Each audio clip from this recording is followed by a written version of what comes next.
we are starting with the aromatic amino acid, and first we will going to discuss about the phenylalanine metabolism. उससे पहले अगर हम देखें कि हमारे जो 3 एरोमेटिक अमीनो एसिड हैं, फिनाइलएलानीन, टायरोसिन और ट्रिप्टोफेन, इसकी एक प्रॉपर्टी के बारे में देखते हैं कि ये जितनी भी एरोमेटिक अमीनो एसिड हैं, they show a one property called photochromicity. इसका क्या मतलब होता है कि जब इसके ऊपर कोई अल्ट्रावायलेट लाइट जाएगी तो ये उस लाइट को एब्जॉर्ब कर लेगा। एब्जॉर्ब करने के बाद ये एक्साइट होगा and in turn it releases the light in the form of fluorescence. इसी को हम फोटोक्रोमेसिटी कहते हैं। और जिसके कारण ये जो एरोमेटिक अमीनो एसिड होते हैं, they appear colourful in nature.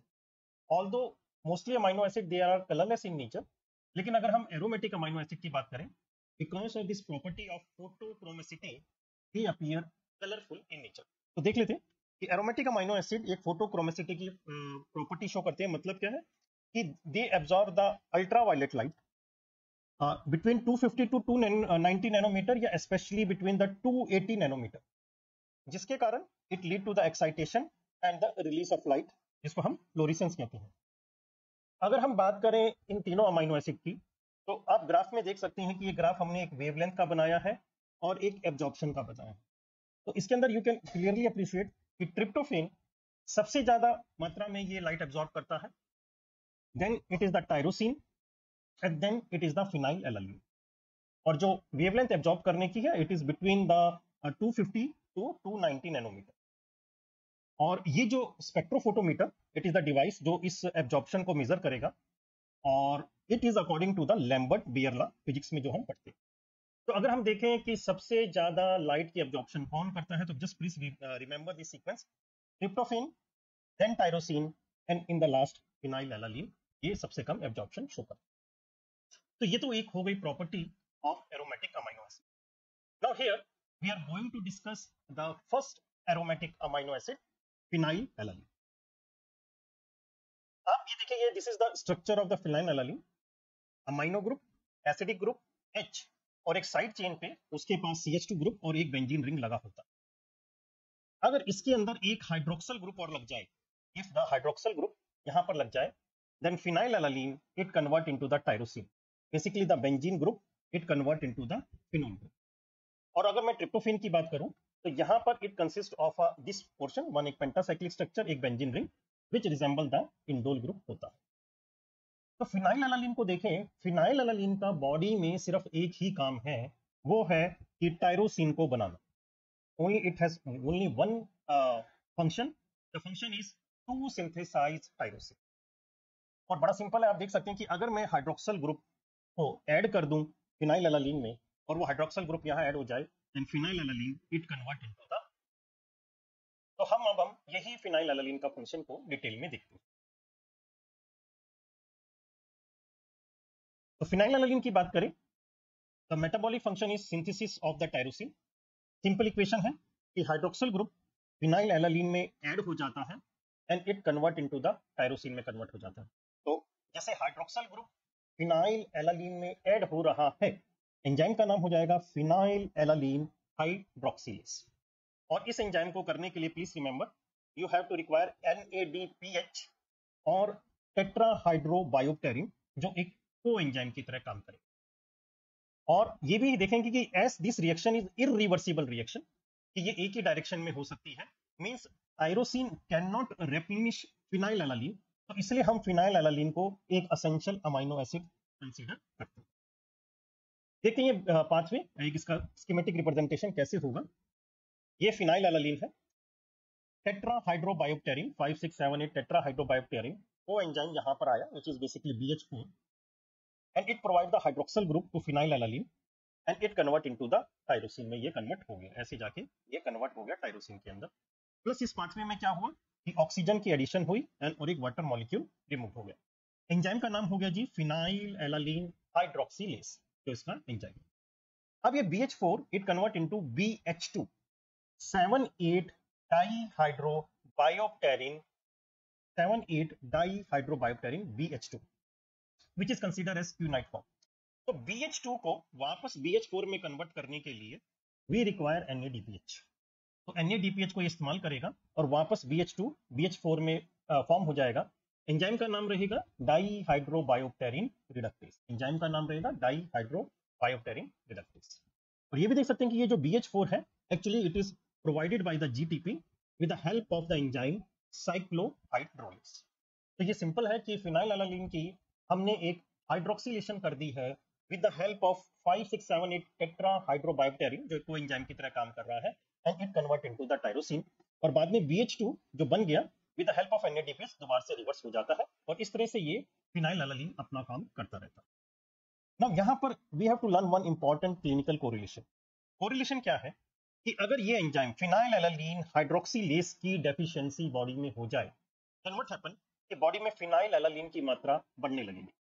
और क्योंकि फिनाइलएलानीन का अब एक ही काम था टायरोसिन बनाना, अब वो नहीं हो पा रहा है, तो फिनाइलएलानीन क्या करेगा कि इट स्टार्ट डिग्रेड, टूटने लग जाएगा, means it undergoes transamination reaction. तो आप इसको इसमें देख सकते हैं, इसकी पैथोफिजियोलॉजी की बात करें कि नॉर्मल इंडिविजुअल में फिनाइलएलानीन टायरोसिन में कन्वर्ट होगा, लेकिन जब फिनाइलएलानीन हाइड्रोक्सिलेज एंजाइम की डेफिशिएंसी हो गई, phenylalanine undergo transamination and it form its keto acid, जिस कीटो एसिड का नाम है phenyl pyruvic acid, phenyl pyruvic acid.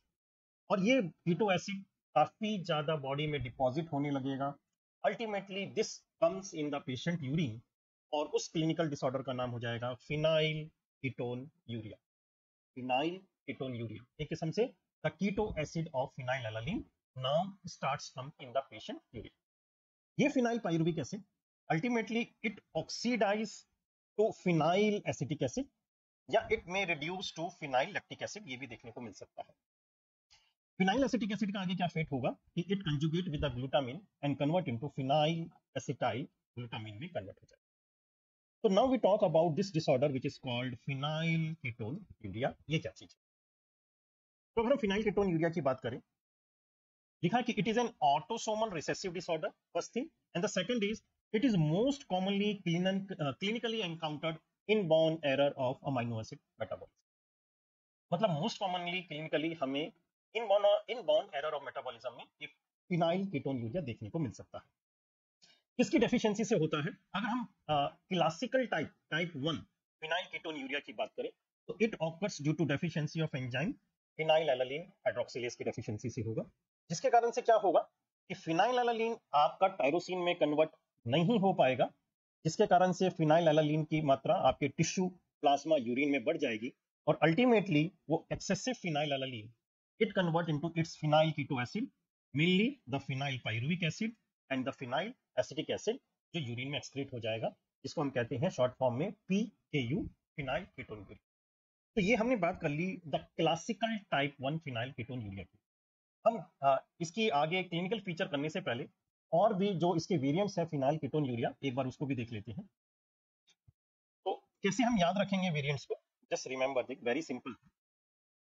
देखिए, टाइप 1 मैंने यहां पर लिख लिया, तो ये अंडरस्टूड है कि इट इज फिनाइलएलानीन हाइड्रोक्सिलेज की डेफिशिएंसी से है।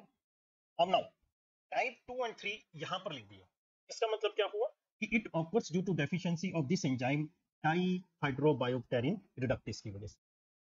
और टाइप 4 एंड 5 मैंने यहां लिख दिया, basically it occurs due to deficiency of its coenzyme BH4 5, 6, 7, 8 tetrahydrobiopterin. कैसे याद रखेंगे जी? Type 1 phenylalanine hydroxylase, type 2 and 3 dihydrobiopterin reductase enzyme की डेफिशिएंसी से, एंड टाइप 4 एंड 5 BH4 जो इसका मेन कोएंजाइम है उसकी डेफिशिएंसी से ये होता है। यहाँ पर हमने ये लिखा हुआ भी है कि type 1 phenylalanine hydroxylase, type 2 and 3 dihydrobiopterin reductase, type 4 and 5 due to defect in formation of BH4 नहीं बन पाता।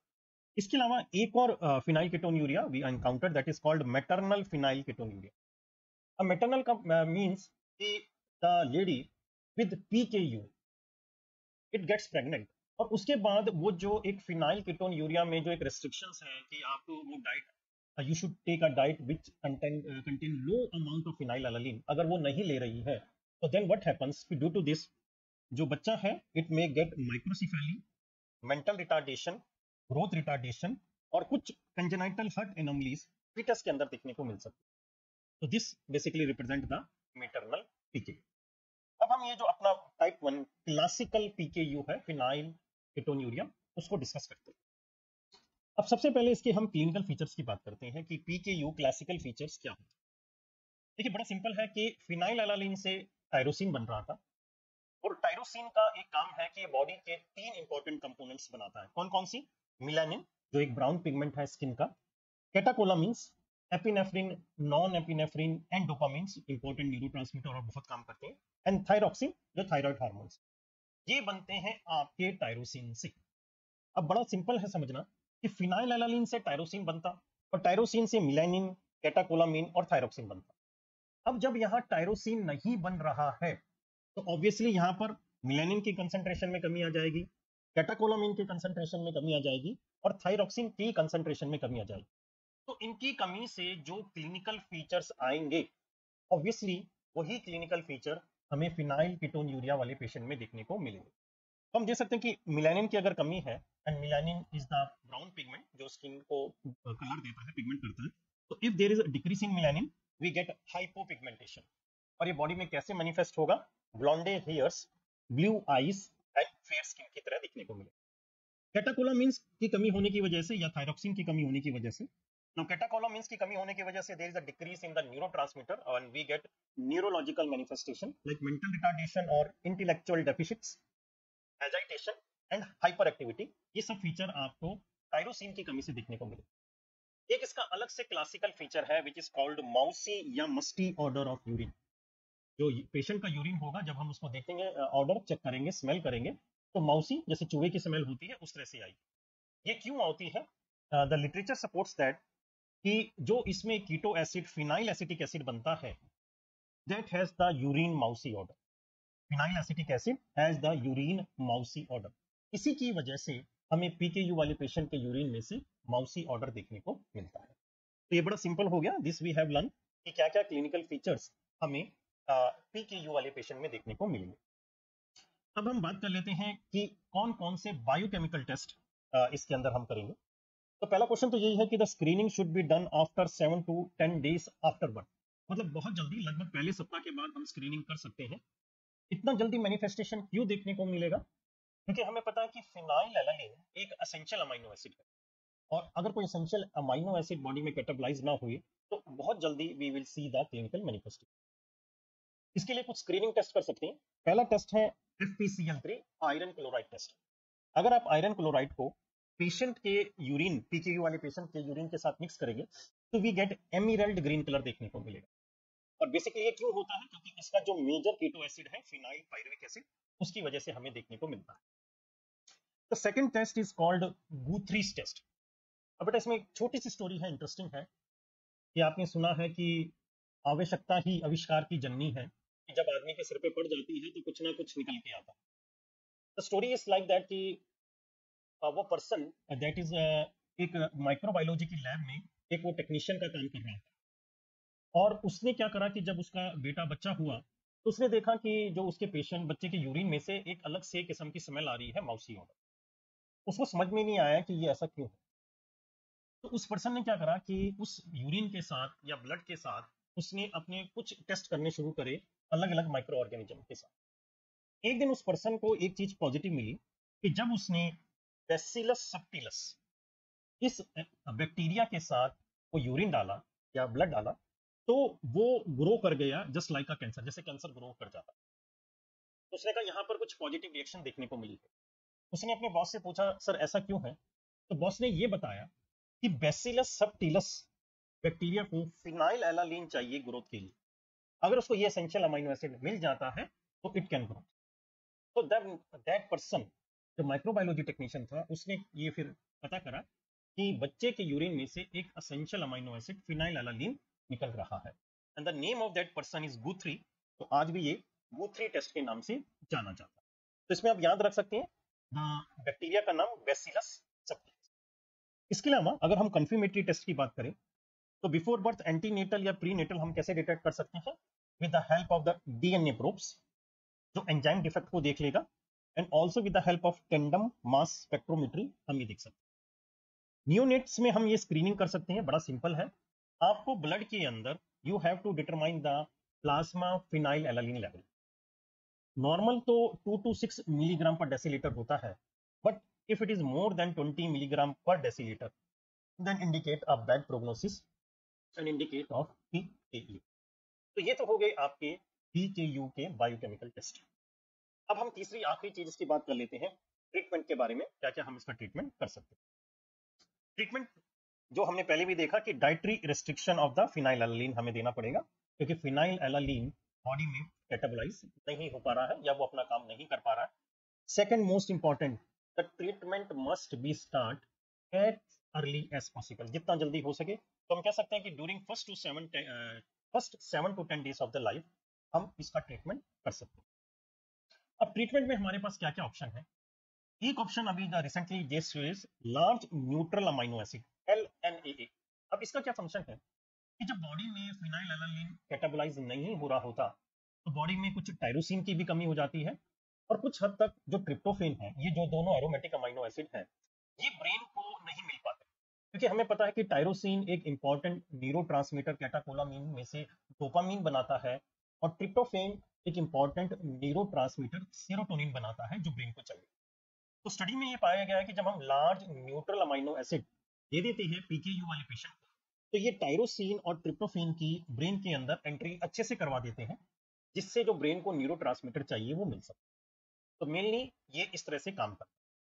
दूसरा ट्रीटमेंट ये लिखा है कि अगर हम synthetic form of BHU4 which is commonly commercial name है कुवान, और उसका पूरा नाम मतलब नेम है सेप्रोटेरिन डाइहाइड्रोक्लोराइड।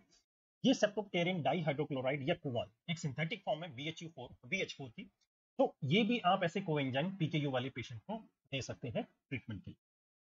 इसके अलावा देयर इज 2 कंसेप्चुअल क्वेश्चंस जो हम ये देखने को मिलेगा। पहला कंसेप्चुअल क्वेश्चन ये है कि ये पूछा जाता है कि क्या PKU वाले पेशेंट को टायरोसिन जो एक नॉन असेंशियल अमाइनो एसिड है उसका सप्लीमेंट देना चाहिए, यस या नो। तो आंसर आपका निकल के आता है yes, you have to give. Why? क्योंकि PKU वाले पेशेंट में टायरोसिन नहीं बन रहा है, तो इस कंडीशन में टायरोसिन एक असेंशियल कंपोनेंट हो गया बॉडी के लिए, तो we must give the tyrosine supplement to the patient of PKU। So in PKU, tyrosine cannot be synthesized from phenylalanine, so it become an essential amino acid and must be supplied in time. इसके अलावा एक और clinical correlation देखेंगे कि PKU वाले patient को artificial sweetener use नहीं करना चाहिए। जो आप ये 0 कैलोरी आर्टिफिशियल स्वीटनर यूज करते हैं, मोस्टली द डायबिटिक पेशेंट, उनको ये यूज नहीं करना चाहिए। अगर बेटा आप कभी गौर करेंगे उस पैकेट पे, शुगर फ्री पैकेट पे, तो लिखा होगा उसके बैक साइड में कि इट कंटेन एस्पार्टिम, उसके पास होता है aspartame, and aspartame contains of aspartic acid and phenylalanine. तो जिसके कारण फिनाइलएलानीन आप एक ज्यादा मात्रा में पेशेंट ले लेगा, तो it should not be given to the patient, मतलब artificial sweetener is never advise for such patient. बेटा कभी भी आप ये जो 0 कैलोरी आर्टिफिशियल स्वीटनर का जो एक छोटा सा पाउच आता है, उसके पीछे आप देखेंगे तो लिखा होगा कि it is not recommended for phenylketonurics. आप कभी गौर कीजिएगा, वहां पर आपको ये चीज देखने को। तो this is all about what I से द फिनाइलएलानीन मेटाबॉलिज्म। एक बार जस्ट हम इसको समराइज कर लेते हैं। फिनाइलएलानीन का मेन काम है टायरोसिन को बनाना, and it needs hydroxyl group. Enzyme हो गया फिनाइल हाइड्रोलिन हाइड्रोक्सिलेज। अगर ये एंजाइम डेफिशिएंट हो गया phenyl hydroxylase, then we get a disorder called phenylketonuria. Clinical feature क्या होंगे? We get hypopigmentation, blonde hairs, blue eyes, fair skin, intellectual deficient, agitation, hyper activity और mousy order of urine देखने को मिलेगा। Biochemical test की बात करें तो we have the screening test, हम 7 से 10 दिन में शुरू कर सकते हैं। FeCl3 टेस्ट करेंगे, we get emerald green colour जो कंफर्म करेगा कि phenyl keto acid basically phenyl pyruvic acid है। O3 टेस्ट बैसिलस सबटिलस, अगर इसको फिनाइलएलानीन मिल जाए तो ब्लड बैक्टीरिया कल्चर में ग्रोथ देखने को मिलेगी। एंटीनेटल प्रीनेटर हम DNA प्रोब की मदद से या टेंडम मास स्पेक्ट्रोमेट्री से करेंगे, और न्यूनेट्स के अंदर we can measure the phenyl plasma phenylalanine level. Treatment है जी डाइटरी रेस्ट्रिक्ट करना। ट्रीटमेंट हम फर्स्ट 7 to 10 डेज में शुरू करेंगे। लार्ज न्यूट्रल अमाइनो एसिड क्या करता है कि टायरोसिन और ट्रिप्टोफेन की अवेलेबिलिटी ब्रेन को अच्छे से करवा देता है, जिससे जो उसको इंपॉर्टेंट न्यूरोट्रांसमीटर चाहिए डोपामीन और सीरोटोनिन वो मिल जाएंगे। दूसरा है कुमान, जो सिंथेटिक फॉर्म है BH4 की, वो भी हम यूज कर सकते हैं। इस पेशेंट में हमें टायरोसिन सप्लीमेंट देना चाहिए, और एक ऐसे पेशेंट को आर्टिफिशियल स्वीटनर यूज करना चाहिए। एक minute, just let me check कि if I have that phenylalanine अगर आपके साथ है तो let me check, I can I can show you in the patient of the phenylalanine ketouretics. Okay, I have that. Now I can't say that you will be able to appreciate on this or not. So this is basically a sugar free, and gold it is written. And if I just read out on the back side, it is written it contains aspartame and it is not recommended for phenylketouretics and for children suffering from seizure disorder, pregnant and lactating mother. It is written on this. अब इसमें इतना clear you can not able to appreciate, लेकिन जब भी आपके हाथ में आए तो एक बार इसको आप गौर जरूर कीजिएगा, तभी यू कैन अप्रिशिएट. तो this is all about your phenylalanine metabolism. और आखिर में कुछ आपके लिए कि टूटने लगे हौसले तो याद रखना, टूटने लगे हौसले तो याद रखना कि बिना मेहनत के तख्तोताज नहीं मिलते और ढूंढ लेते हैं अंधेरों में मंजिल अपनी, क्योंकि जुगनू कभी रोशनी के मोहताज नहीं होते. Thanks for your kind attention.